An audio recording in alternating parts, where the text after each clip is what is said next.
예수님과 그의 신부 교회는 이렇게 결코 있을 수 없는 관계입니다. 지금 저 지상 교회는 영적으로 이제 신랑 그리스도와 함께 있기는 합니다. 그렇지만 때가 되면 얼굴과 얼굴을 맞대고 그를 보며 그의 임재를 직접 누리게 될 것입니다. 이 일은 예수님께서 친히 약속의 말씀을 통해서 보장하신 일인 것입니다. 오늘 본문에 보니까 3번에 걸쳐서 내가 속히 오리라는 우리 예수님의 약속의 말씀을 소개하고 있습니다. 7절에 보니까 보라 내가 속히 오리니 이 두루마리의 예언의 말씀을 지키는 자는 복이 있으리라 하더라 했고, 12절에도 보라 내가 속히 오리니 내가 줄 상이 나에게 있어 각 사람에게 그가 행한 대로 갚아주리라. 마지막 20절에도 이것들을 정언하신 이가 이러시되 내가 진실로 속히 오리라 하시거늘 아멘 주 예수여 오시옵소서라고 이렇게 예수님의 약속이 3번 내가 속히 오리란 예수님의 약속의 말씀을 3번 소개하고 있습니다. 이에 대해 신부교회는 성령님과 함께 그리스도를 향하여서 이제 오소서라고 응답하며 또한 세상을 향하여서는 또 오시오라고 초청을 해야 하겠습니다. 우리는 이렇게 예수님의 약속을 진지하게 받아들이고 계십니까? 약속은 그것을 약속으로 받는 사람들의 삶을 변화시키는 것입니다. 약속은 우리의 삶을 바꾸는 변혁적 능력을 가지고 있습니다. 이것이 우리가 무엇을 의미하는지를 오늘 본문의 말씀이 우리에게 잘 보여주고 있습니다. 내가 속히 오라는 예수님의 약속을 우리에게 잘 보여주고 있습니다. 요한계시록 이렇게 종결부는 처음 시작 부분과 맞물리도록 구성이 되어 있습니다. 이는 1장 1절, 요한계시록 1장 1절과 오늘 22장 6절 이것을 비교해보면 금방 알 수 있습니다. 두 구절이 다 같이 반드시 속히 되어질 일을 언급하면서 이와 관련된 말씀이 하나님으로부터 이제 천사를 통하여서 하나님의 종들 곧 교회에 전달된다는 것을 말하고 있는 것입니다. 오늘 22장 6절까지는 이를 전달하는 천사의 말입니다. 그렇지만 7절은 아무 전환되는 문구 없이 그냥 우리 예수님의 말씀으로 바뀌고 있습니다. 어떻게 바뀌었냐면 보라 7절에 보라 내가 속히 오리니 이 두루마리의 예언의 말씀을 지키는 자는 복이 있으리라 하더라 했습니다. 여기에 두 가지 중요한 내용이 담겨져 있습니다. 하나는 바로 내가 속히 오라는 약속의 말씀입니다. 또 하나는 계시록이 담고 있는 예언의 말씀을 지키는 자가 복되다는 그 축복의 선언, 이 두 가지가 있는 것입니다. 약속의 말씀이 있고 축복의 선언, 이 두 가지가 중요한 내용이 되겠습니다. 이 선언을 통해서 예수님께서는 요한이 전하는 계시록의 기록이 예수님 자신의 계시의 말씀이라는 것을 이렇게 인정하고 있습니다. 이는 예수님의 바로 자필 서명과 같은 기능을 가지고 있는 것입니다.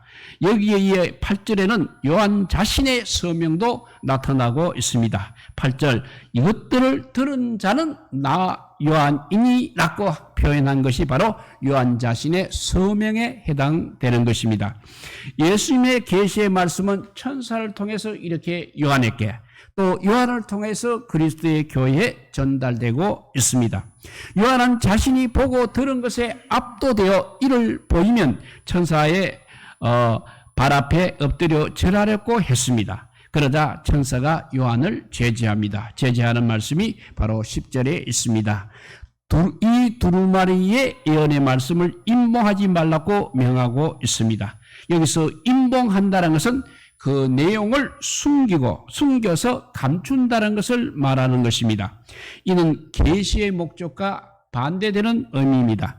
예수님의 계시의 말씀은 더 밝히 드러나야 하고 더 밝히 선포되어서 주님의 오심 앞에 우리가 잘 준비하도록 해야 하는 것입니다. 우리는 그래서 매일 매 순간 이렇게 깨어서 살아가야 하는 것입니다. 그날이 그냥 멀다고 그렇게 생각하게 되면 우리는 영적으로 깊이 잠에 빠지게 되는 것입니다. 그리고 쉽게 또 세상과 짝하게 되는 것입니다. 하나님의 예수님의 약속을 잊어버리고 살게 될지도 모르는 것입니다. 그래서 우리 예수님은 내가 속히 오리라고 그렇게 말씀하시는 것입니다. 여기서 속히라는 말이 시간적으로 짧은 시간만을 말하는 것은 아닐 것입니다. 그것은 어떤 일이 이루어지는 모양새를 나타내기도 하는 것입니다. 예수 그리스도의 오심이 예기 없이 갑작스럽게 이루어질 것임을 우리에게 이야기해 주고 있는 것입니다. 그의 오심은 미리 예고가 되어 있습니다. 그렇지만 그것이 이루어지는 것은 말 그대로 예기 없이 갑자기 이루어진다는 것입니다. 우리는 이것을 22장 7절 말씀과 그것의 상둥이 구절인 16장 15절을 비교해보면 잘 알 수 있습니다. 22장 7절을 먼저 읽어보면 보라 내가 속히 오리니 이 두루마리의 예언의 말씀을 지키는 자는 복이 있도다 했습니다. 그 다음에 앞에 16장 계시록 16장 15절을 보면 보라 내가 도적같이 오리니 누구든지 자기 옷을 지켜 벌거벗고 다니지 아니하며 자기의 부끄러움을 보이지 아니하는 자는 복이 있느니라 했습니다. 이 구절이 같은 구절을 가진다는 것은 우리가 원문을 보게 되면 더 명확히 드러나고 있습니다. 동시에 우리는 22장 7절의 속히가 바로 16장 15절의 도적같이와 호환이 될 수 있다는 것을 알 수 있는 것입니다.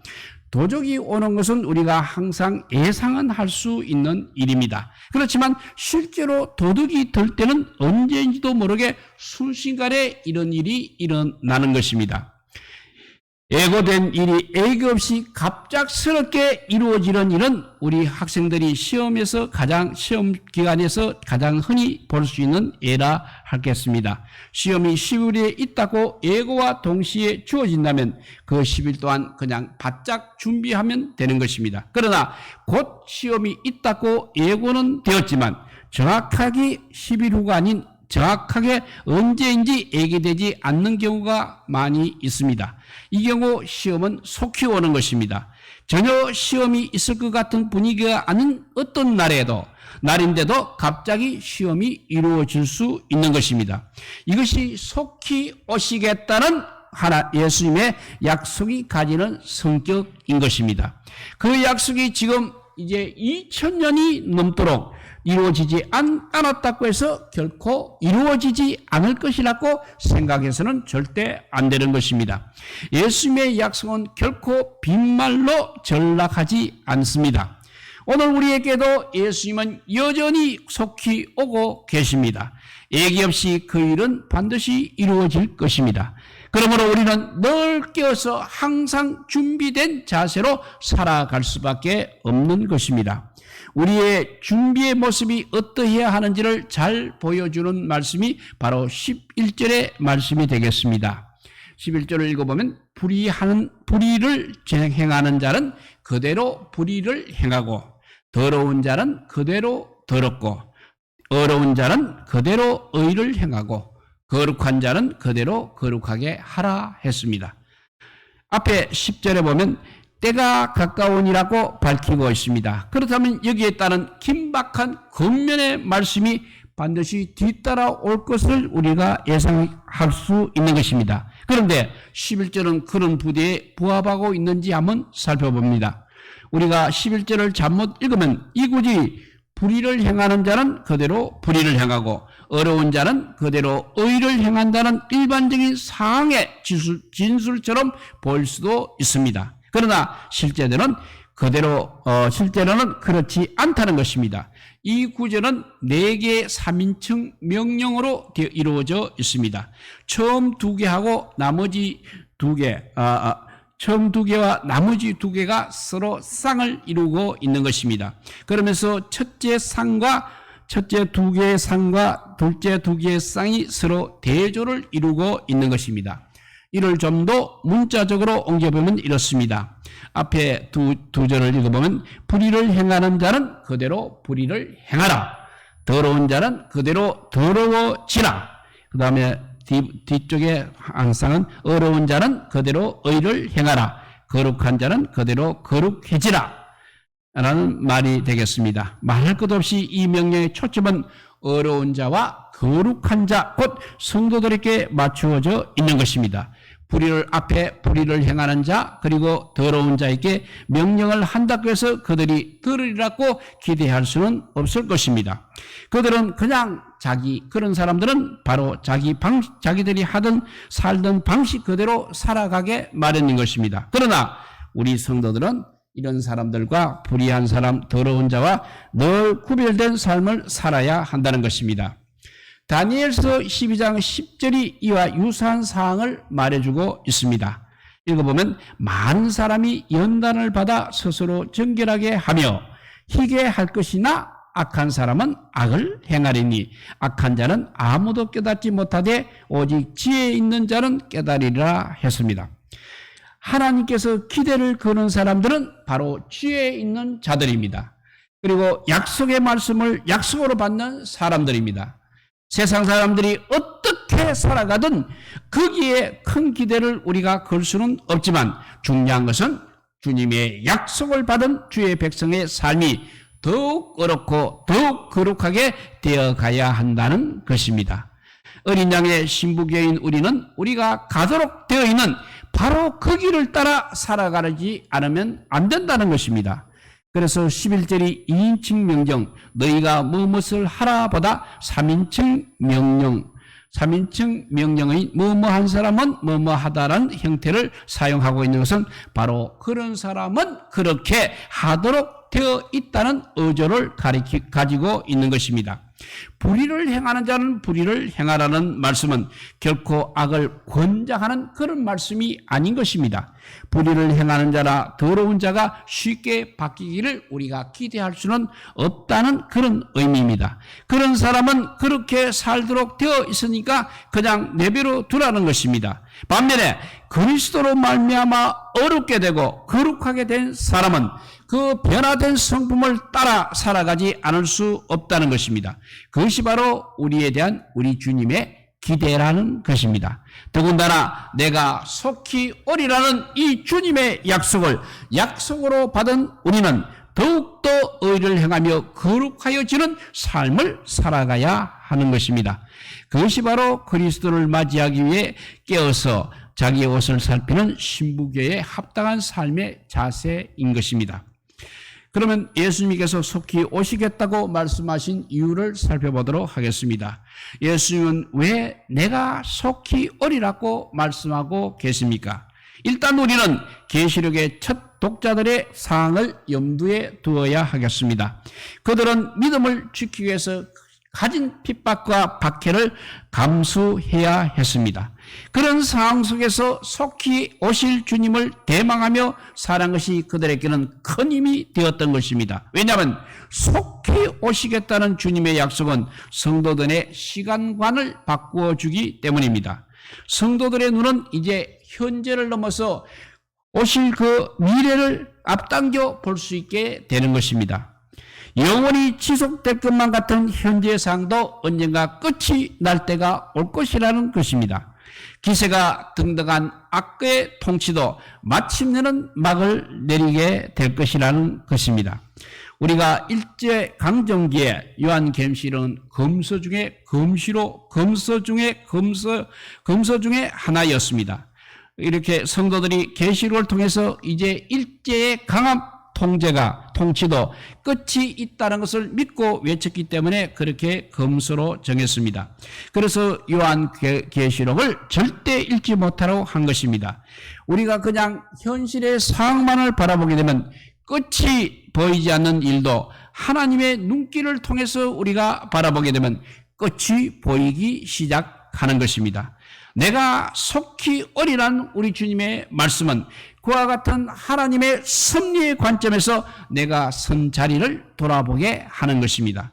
힘들고 어려운 일들도 이 소망의 원근법을 따라 극복해 갈 수 있게 되는 것입니다. 교회가 자신의 현실을 하나님의 섭리의 관점에서 바라볼 때도 마찬가지 결과가 생기는 것입니다.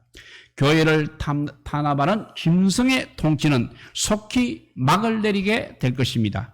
또 주님께서 속히 오라고 말씀하신 이유는 그가 우리에게 주실 상이 있기 때문입니다.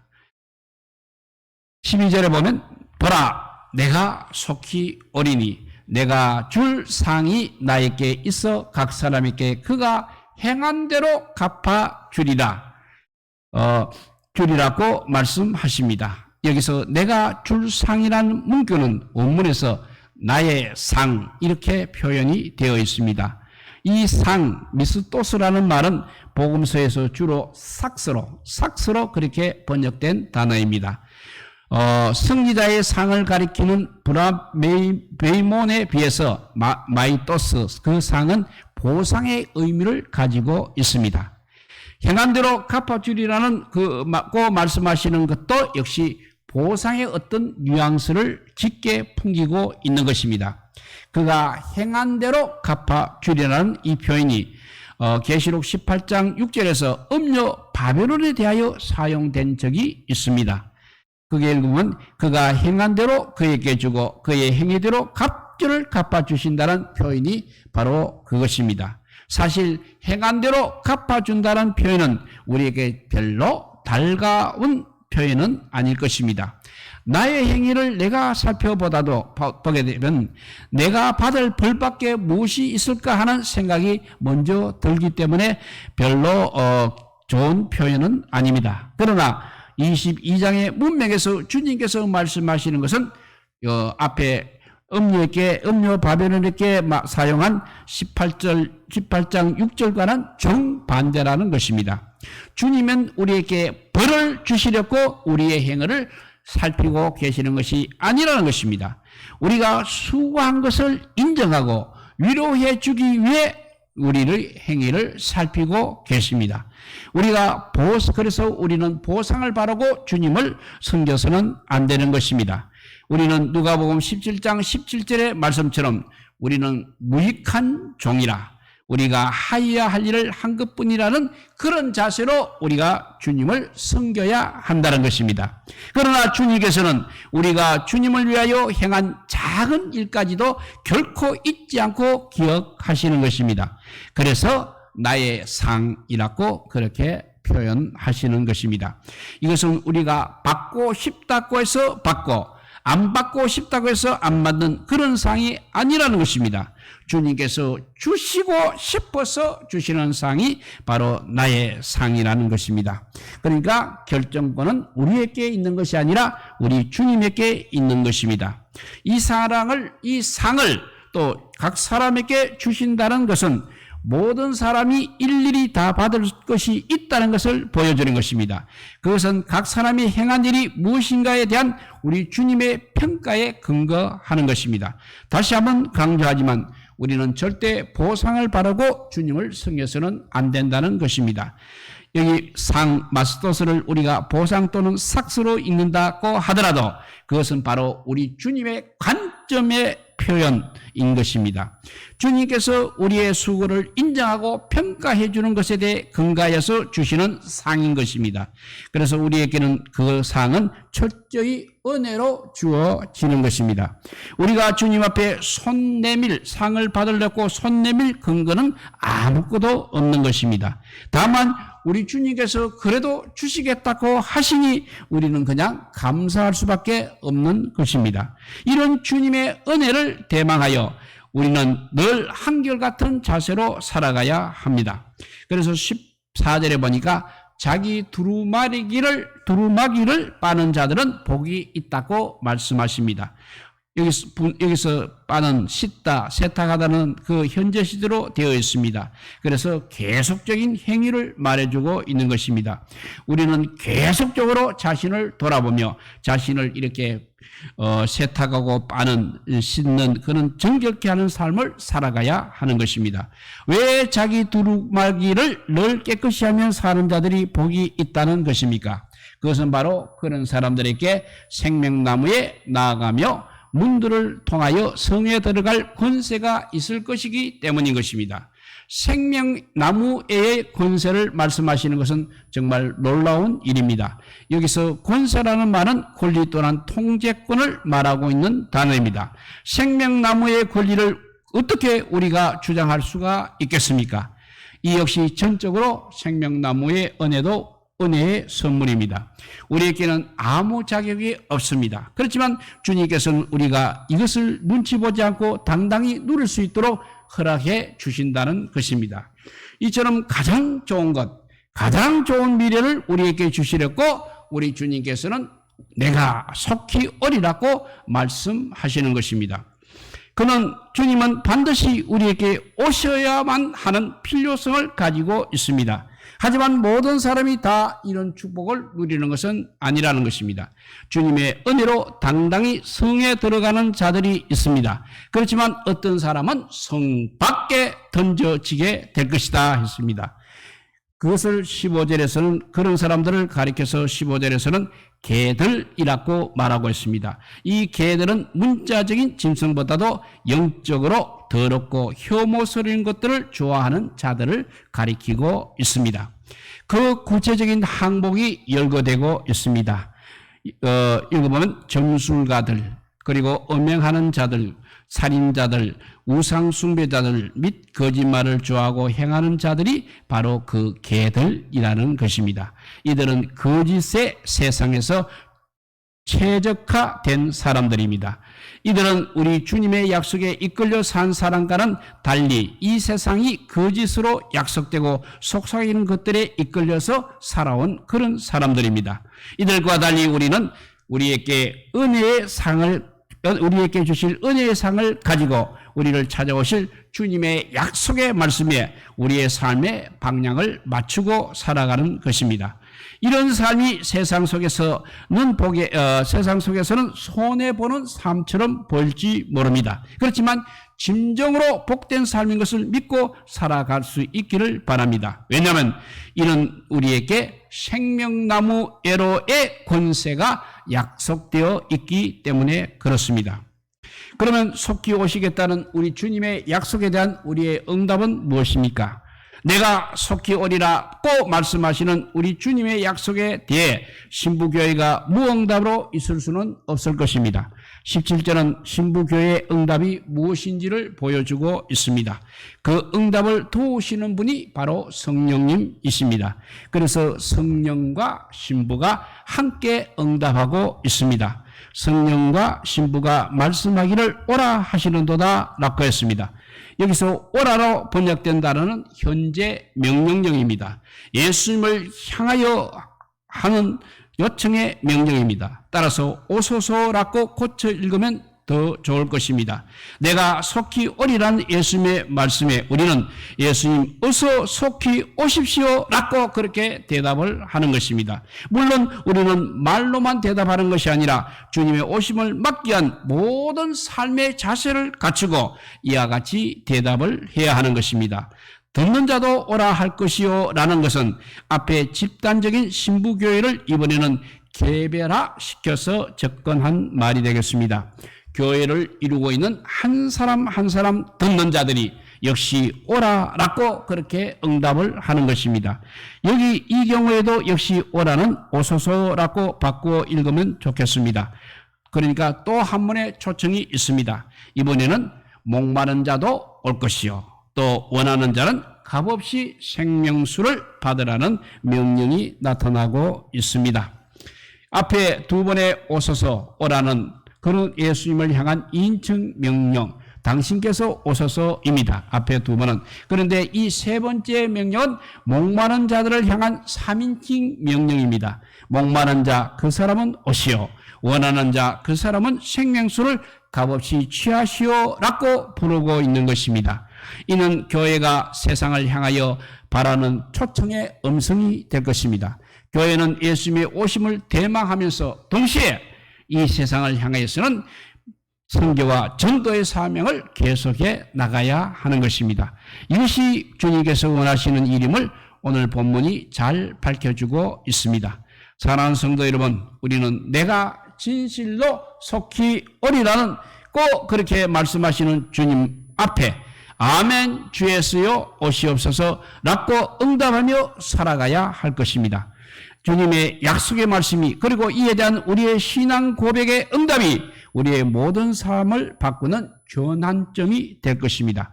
이 말들이 단순히 입의 말로만 그치는 것이 아니라 우리의 신앙 고백의 화형으로 말하여진 것이라면 우리는 이 화형, 말에서 행동에 맞추어 우리의 삶의 모든 것을 조정하지 않으면 안 된다는 것입니다. 마치 택배 회사의 문자 메시지를 우리가 받게 되면 무엇인가 기다려지듯이 우리가 주님의 약속의 말씀은 얼마나 더 그렇게 기다리게 되겠습니까? 아멘 주 예수여 오시옵소서. 이 마라나타의 신앙을 품고 살아가시기 바랍니다. 성령님도 신부교회와 함께 오소서라고 부르짖고 있어야 합니다. 이 간절한 부르짖음이 우리의 삶을 더욱 정결하게 더욱 거룩하게 만드는 열심히 이어지기를 바랍니다. 나아가 세상을 향해서 오시오. 와서 값없이 생명의 물을 마십시오 라고 초청하며 열심히 복음을 전하고 사랑의 성림을 행할 수 있기를 바랍니다. 주님 오실 때 그냥 나만 홀로 그를 맞을 것이 아니라 생명의 열매들을 많이 품고 주님 앞에 서는 우리 모두가 되시기를 우리 주님의 이름으로 축복드립니다. 기도하겠습니다. 사랑의 하나님 감사합니다. 주님께서 속히 오리라고 말씀하셨고 우리는 어서 오시옵소서 하고 아버지여 주님을 초청해야 되겠고 그 초청에 우리의 이웃들과 함께 아버지여 초청을 하는 우리 모두가 되게 하여 주시옵소서. 그냥 세상 사람처럼 아버지여 그렇게 썩어져 사는 것이 아니라 주의 말씀으로 늘 깨끗하게 바르게 설 수 있게 하여 주시옵소서.